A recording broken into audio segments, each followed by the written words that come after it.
Good evening all of you. कैसे हैं आप लोग? चलिए आज के इस वीडियो में हम लोग राम जन्मभूमि बाबरी मस्जिद, जो भारत का एक प्रमुख ऐतिहासिक, सांस्कृतिक और धार्मिक स्थल है,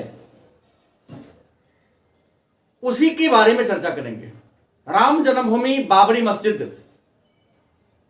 जो हाल ही के दिनों में चर्चा का विषय रहा है।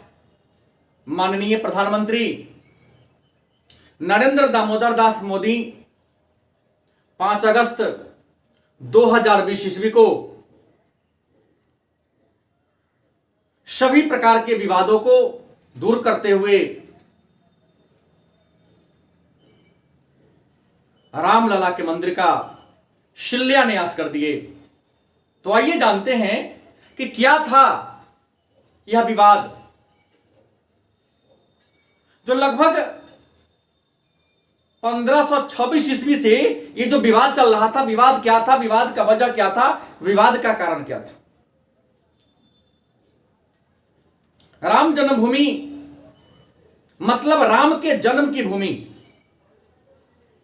वह भूमि जहां श्री राम ने जन्म लिया था, राजा दशरथ के पुत्र के रूप में अवतार लिया था। वह भूमि उत्तर प्रदेश के अयोध्या में है। अयोध्या जिसे धर्म ग्रंथों में साकेत के नाम से जाना जाता है, जो सरयू नदी के किनारे है। मंदिर के वास्तविक रूपरेखा किसने बनाई, इसके बारे में जानकारी का थोड़ा सा अभाव है। इस बारे में किसी पुस्तक में भी शायद वर्णन नहीं किया गया है, लेकिन इतना प्रमाणित है कि वह भूमि है, यह वह स्थान है जहां मर्यादा पुरुषोत्तम श्री राम ने जन्म लिया था, अपने बचपन के लम्हों को बिताया था। उन्हीं की याद में जब वह अयोध्या छोड़कर अपने धाम चले गए, तो उन्हीं के सम्मान में उनके अगले वंशजों ने एक मंदिर की नींव डाली। उसको भव्य रूप प्रदान करने का काम, भगवान विष्णु के उस मंदिर को भव्य रूप प्रदान करने का काम गुप्त वंश के प्रतापी राजा चंद्रगुप्त द्वितीय, जो इतिहास में विक्रमादित्य के नाम से प्रसिद्ध है, चंद्रगुप्त द्वितीय विक्रमादित्य ने उस मंदिर को भव्य रूप प्रदान करने का काम किया। किसी प्रकार का कोई विवाद नहीं था। हिंदू साधु संत, वैष्णव धर्म के भक्त वहां पर आकर के रामलला का दर्शन करते थे। नियमित पूजा पाठ होता था। लेकिन भारत सोने की चिड़िया थी और अनेक बार विदेशी आक्रमणकारियों ने भारत पर आक्रमण करके यहां के धन संपदा को लूटने का काम किया। इसी क्रम में 1526 ईस्वी में मंगोलिया से भी एक लुटेरा आए थे। हालांकि प्रारंभिक उद्देश्य भारत में साम्राज्य की स्थापना करना नहीं था, भारत में रहना नहीं था, लुटेरा के रूप में ही आए थे। जलालुद्दीन मोहम्मद बाबर 1526 में पानीपत के युद्ध में दिल्ली सल्तनत के शासक इब्राहिम लोदी को पराजित करके दिल्ली के तख्त पर अधिकार कर लिया। और 1526 में ही एक सच्चे मुसलमान 5 बार नमाज अदा करते हैं, 5 बार नमाज पढ़ते हैं। यही बात सोचकर मंदिर का प्रांगण साफ सुथरा था। उसी मंदिर के जगमोहन में बाबर एक पहर का नमाज पढ़ा। बाबर का सिपह सलार मीर बकी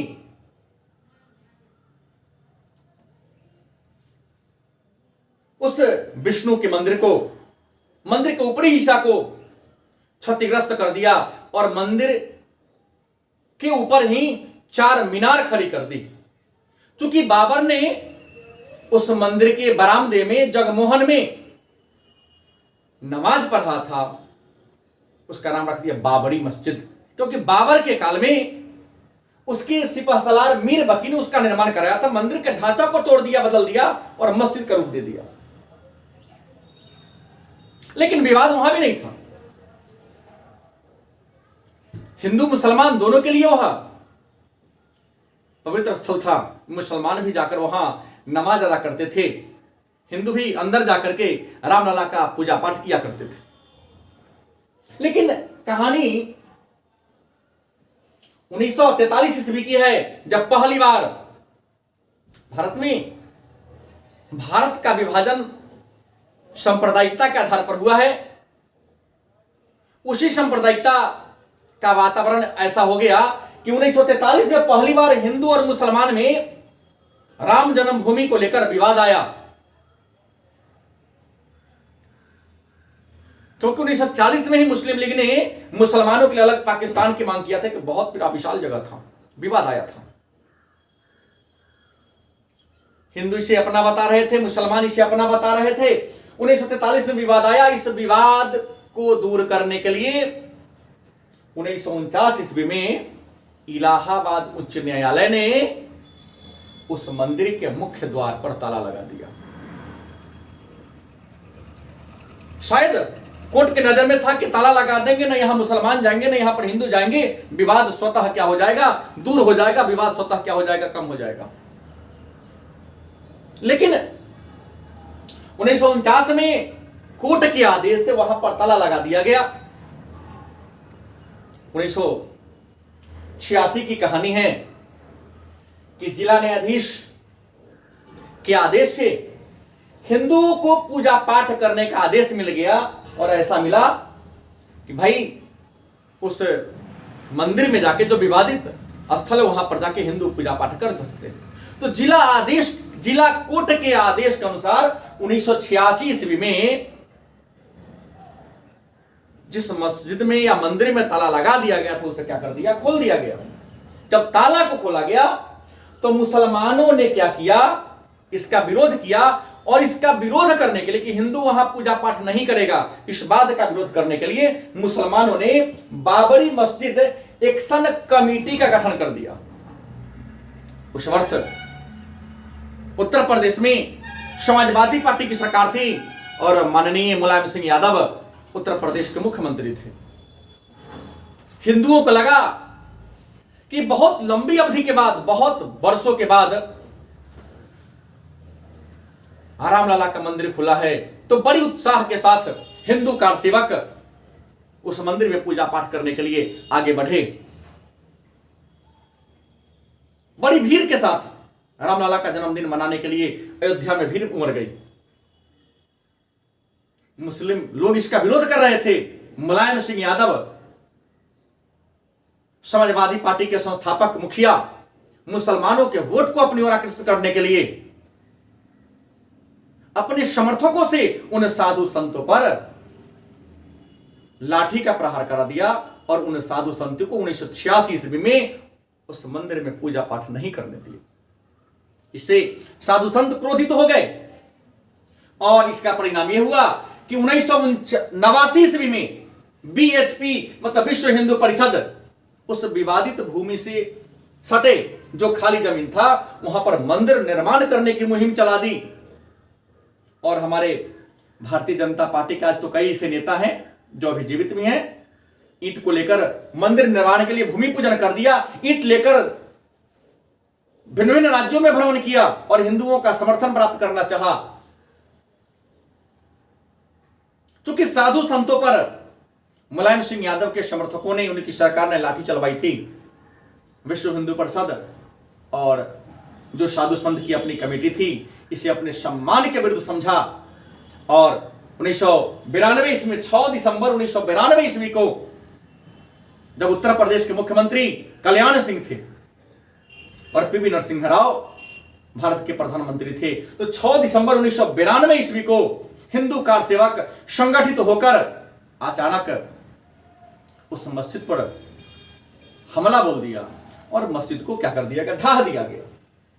मस्जिद को ढा दिया गया, हजारों की संख्या में उस समय वहां दंगा छिड़ गया। उस दंगा में हजारों की संख्या में हिंदू मुस्लिम की हत्याएं हो गई। इस बाबरी मस्जिद को ढाहने को जांच करने के लिए क्यों ढाहा गया, षड्यंत्र किसने रचा था, इन सारे बातों की जानकारी करने के लिए, जांच पड़ताल करने के लिए 16 दिसंबर 1992 ईस्वी को आंध्र प्रदेश के सेवानिवृत्त न्यायाधीश एमएस लिबराहन की अध्यक्षता में एक आयोग का गठन किया गया और लिबराहन आयोग को कहा गया कि आप 3 महीना के अंदर रिपोर्ट दीजिए कि आखिर इस षड्यंत्र में किसका हाथ था जिसने इस विवादित ढांचा को ढाहने का काम किया। लेकिन लिबराहन आयोग 3 महीने के बदले 17 वर्ष में भी 3 महीना में रिपोर्ट नहीं दे सका।